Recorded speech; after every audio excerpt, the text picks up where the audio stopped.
കൂടുതലാണ്. പക്ഷേ പക്ഷേ റിസോഴ്സ് ഒക്കെ വില്ലേജില് ഏറ്റവും കൂടുതൽ റിസോഴ്സ് അവര് സിറ്റിയിൽ നിന്ന് വന്നെടുക്കുക. യെസ്, അതായത് വില്ലേജ് ഇങ്ങനത്തെ എന്താ പറയാ, അവിടെ സമാധാനപരമായിട്ട് കാംഫുൾ ആയിട്ടുള്ള ലൈഫ് ആണെങ്കിൽ പോലും വില്ലേജിലേക്ക് വേണ്ട റിസോഴ്സസ് പകുതിയും സിറ്റിയിൽ വന്നിട്ടാണ് എടുക്കുന്നത്. ഓക്കെ, നല്ല പോയിന്റ് ആണ്. നിഹാരമോള് പറഞ്ഞതും ശരിയാണ്. വില്ലേജ് ലൈഫ് എല്ലാം ഇപ്പൊ അപ്ഡേറ്റഡ് ആയിട്ട് സിറ്റി ആയിട്ട് മാറിക്കൊണ്ടിരിക്കുകയാണ്.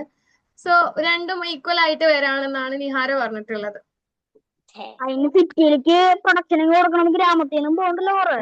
ഇപ്പൊ അരി ആകട്ടെ, റൈസ് ആകട്ടെ, ഇതൊന്നും ഇപ്പൊ നമ്മുടെ കൃഷിയുണ്ട്. ഇതെല്ലാം നമ്മളിപ്പോ പുറത്തുനിന്ന് കൊണ്ടുവരേണ്ട അവസ്ഥയായി നമ്മുടെ ഇവിടെ. അല്ലെങ്കിൽ നമ്മളിവിടെ എന്തോരൊക്കെ കൃഷി ചെയ്യണതാ. ഇത് ഡെവലപ്പ് ചെയ്ത് കൃഷിയില്ല. നമ്മൾ ഓരോ സ്ഥലത്തു നിന്നാണ് ഇപ്പൊ തക്കാളി, സവാള സാധനങ്ങളൊക്കെ നമ്മള് ഇറക്കിക്കൊണ്ടിരിക്കണേ.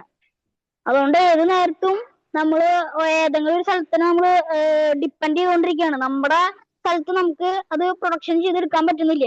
നമ്മുടെ സ്ഥലത്ത് റിസോഴ്സ് തുറന്നിട്ട് അതില്ല. നമ്മൾ ഡെവലപ്പ് ചെയ്ത് പോവുക. ഓക്കെ, നമ്മൾ ഡെവലപ്പ് ചെയ്ത് പോവാണ്. റിസോഴ്സസ് എല്ലാം നമ്മൾ കുറയാണ്. ഇത് കൗണ്ടർ ചെയ്തിട്ട്, അതായത് വില്ലേജിൽ നിന്ന് അഗ്രികൾച്ചർ പ്രോഡക്ട്സ് മാത്രമാണ് നമുക്ക് കിട്ടുന്നത്. സിറ്റിയിൽ എന്തൊക്കെയാ കിട്ടാം? കൂടുതൽ കംഫർട്ടബിൾ സിറ്റിയിലാ താമസിക്കാൻ. ഏറ്റവും കൂടുതൽ കംഫർട്ടബിൾ സിറ്റിയിലാണ് നമ്മൾ ശ്രീരാമൻ പറയുന്നുണ്ട്, ആണോ? സിറ്റിയില് ഫ്രഷ് എയർ കിട്ടുന്നെന്ന് പറഞ്ഞ സിറ്റിയിൽ എവിടെ ഫ്രഷ് എയർ കിട്ടുന്ന? സിറ്റിയിലുള്ള മരം ഫുള്ള് മുറിച്ചു കളഞ്ഞേക്കല്ലേ. ഗ്രാമത്തിലല്ലേ ഫ്രഷ് എയർ കിട്ടുന്ന. അപ്പൊ എങ്ങനെയാ അവിടെ കംഫർട്ടബിൾ ആവണ്? ഓക്കെ, സിറ്റിയിൽ എങ്ങനെ സിറ്റി കംഫർട്ടബിൾ അല്ല എന്നാണ് പശുവും പറയുന്നത്. പൊല്യൂഷൻ ആണ്, ഇപ്പൊ കാമല്ല, കൂളല്ല എന്ന് പറയുന്നു. ഓക്കെ, കൃഷി വെച്ചിട്ട് മാത്രം നമുക്ക് എങ്ങനെ ജീവിക്കാൻ പറ്റും? വേറെ ഫുഡ് മാത്രം വെച്ച് ജീവിക്കാൻ പറ്റൂലല്ലോ. വേറെ വല്ല സാധനങ്ങളും വെച്ച് ജീവിക്കണ്ടേ? Very good. ആ പോയിന്റ് ആണ് ഞാൻ ചോദിക്കുന്നത്. Okay, good. കൃഷി മാത്രമാണ് പശുവും പറഞ്ഞ അഗ്രികൾച്ചറിന്റെ കാര്യമാണ് പറഞ്ഞത്. അഗ്രികൾച്ചർ മാത്രമായിട്ട് നമുക്ക് ജീവിക്കാൻ പറ്റില്ലല്ലോ. ഫുഡ് മാത്രമായിട്ട് ജീവിക്കാൻ പറ്റില്ല. ബാക്കി റിസോഴ്സസ് സിറ്റിയിലാണ് ഉള്ളതെന്നാണ് നിഹാരമോള് പറഞ്ഞിട്ടുള്ളത്. ഓക്കെ, നൈസ് പോയിന്റ് ആണ്. ഇപ്പം ടൂറിസംസ് ഒക്കെ തോനെയും പോകുന്നത് നല്ല ഗ്രീനി പ്ലേസസിലോട്ടൊക്കെയാണ്. ഓക്കെ. എല്ലാവരും ഒരു ഓഫ്ലൈൻ ലൈഫ് ആഗ്രഹിച്ചിട്ട് വില്ലേജ് ഏരിയാസിലേക്കാണ് ഇപ്പൊ എല്ലാവരും ടൂറൊക്കെ പോണത്, എന്റർടൈൻമെന്റിന് വേണ്ടിയിട്ട് എന്നുള്ളതാണ് ശ്രീകംഗമോള് പറയുന്നത്. Okay, good. വില്ലേജ് ഇപ്പൊ സിറ്റി പോലെ ആകാൻ വേണ്ടി ശ്രമിച്ചോണ്ടിരിക്കുന്നു. ഓക്കെ, മാം, ഏറ്റവും കൂടുതൽ സെക്യൂരിറ്റിയും എഡ്യൂക്കേഷനും ഒക്കെ ഉള്ളത് സിറ്റിയിലാണ്. അതുമല്ല, ഈ വില്ലേജിലാണ് ഏറ്റവും കൂടുതൽ ഡ്രഗ് ഷോപ്പൊക്കെ വരുന്നത്. വില്ലേജിലാണ് ഡ്രഗ്സ് ഷോപ്പൊക്കെ വരുന്നത്. ഓക്കെ, കൗണ്ടർ ചെയ്ത് പറഞ്ഞോളൂ. അത് സിറ്റിയിൽ വന്ന അപ്പോഴേ പോലീസ് അവരെ അത് ചിലപ്പോഴൊക്കെ അത് ക്ലോസ് ചെയ്യും. നമ്മൾക്ക് നമ്മുടെ എൻവയോൺമെന്റിനെ നല്ലോണം സേവ് ചെയ്യാൻ പറ്റുന്നത് സിറ്റീസില് എൻവയോൺമെന്റിനെ നമ്മൾ സേവ് ചെയ്യുന്നില്ല. എൻവയോൺമെന്റിനെ സേവ് ചെയ്യുന്നില്ല, സിറ്റീസിൽ നമുക്ക് എൻവയോൺമെന്റ് സേവ് ചെയ്യില്ല. ഓക്കെ, നല്ല പോയിന്റ് ആണ്. നമ്മൾ പറഞ്ഞ പോയിന്റ്സ് ആണ്. ഓക്കെ,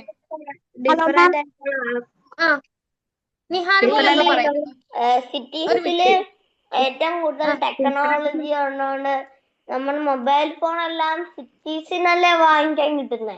വില്ലേജസിന് വാങ്ങിക്കാൻ കിട്ടത്തില്ലല്ലോ ഈ ടിവിയും ഒക്കെ. ആക്ച്വലി നമ്മുടെ വില്ലേജസ് എല്ലാം ഇപ്പൊ സിറ്റി ആയിട്ട് വരുന്നുണ്ട്. വില്ലേജില് കുഞ്ഞു ഷോപ്പ് വരത്തുള്ളൂ. ഓക്കെ, കുഞ്ഞു ഷോപ്പിലുള്ള. ഒരു മിനിറ്റ്, നിഹാരമോൾ ഒന്ന് പറയൂ, എന്നിട്ട് അശ്വിനെ അവസരം തരാം. നിഹാരമോൾ. സിറ്റിയിൽ ഡിഫറെന്റ് ആയിട്ടുള്ള ആൾക്കാരെയൊക്കെ കാണാം. അവരുമായിട്ട് നല്ലോണം കോപ്പറേറ്റ് ചെയ്യാൻ പറ്റും. Okay, good. നല്ല പോയിന്റ് ആണ്. സിറ്റിയിൽ ഒരുപാട് ഡിഫറെന്റ് ടൈപ്സ് ഓഫ് എംപ്ലോയീസിനെ നമുക്ക് കാണാൻ പറ്റും. അവരായിട്ട് ഇന്ററാക്ട് ചെയ്യാൻ പറ്റും. അതായത് കുറച്ച് കൂടുതലായിട്ട് ബിസിനസ് ആയിട്ടോ അല്ലെങ്കിൽ എഡ്യൂക്കേഷൻ അങ്ങനെ റിലേറ്റഡ് ആയി കുറെ വെറൈറ്റി ഓഫ് പീപ്പിൾസിനെ നമുക്ക് അവിടെ കാണാൻ പറ്റും. ഓക്കെ, നല്ല പോയിന്റ് ആണ്. അശ്വിൻ എന്താ പറയാനുള്ളത്? നേരത്തെ പറഞ്ഞല്ലോ ഡ്രഗ്സ് കൂടുതലുണ്ട് ഷോപ്പൊക്കെ ഗ്രാമത്തിലെ വരുന്നേന്ന് പറഞ്ഞല്ലോ. ഈ മദ്യം ബിയറും ഡ്രഗ്സ് അല്ലേ? ഡ്രഗ്സ് ആയിട്ട് ഉദ്ദേശിക്കണേ മദ്യം ഇതൊക്കെ ഡ്രഗ്സ് അല്ലേ? കൂടുതലും സിറ്റിയിലല്ലേ? എങ്ങനെയാ നമ്മുടെ ഗ്രാമത്തിലാണ് വില്ലേജസിൽ അങ്ങനെ ബിൽഡിങ്സ് ഒന്നും കൂടുതൽ ബാറും കൂടുതൽ ഡ്രഗ് ഷോപ്സ് എല്ലാം എന്തായിരുന്നു ശ്രീകംഗമോൾ? വില്ലേജസിൽ അങ്ങനെ ബാറ് പോലത്തെ അങ്ങനൊന്നും ഇല്ലല്ലോ, ബിൽഡിങ്സ് ഒന്നും. ഇല്ല സിറ്റീസിലാണ് അങ്ങനെ തോനെ ഉള്ളത്. ശ്രീറാമിന്റെ പോയിന്റിന് മൊത്തമായിട്ട് അവരങ്ങോട്ട് തള്ളിക്കളഞ്ഞു കേട്ടോ.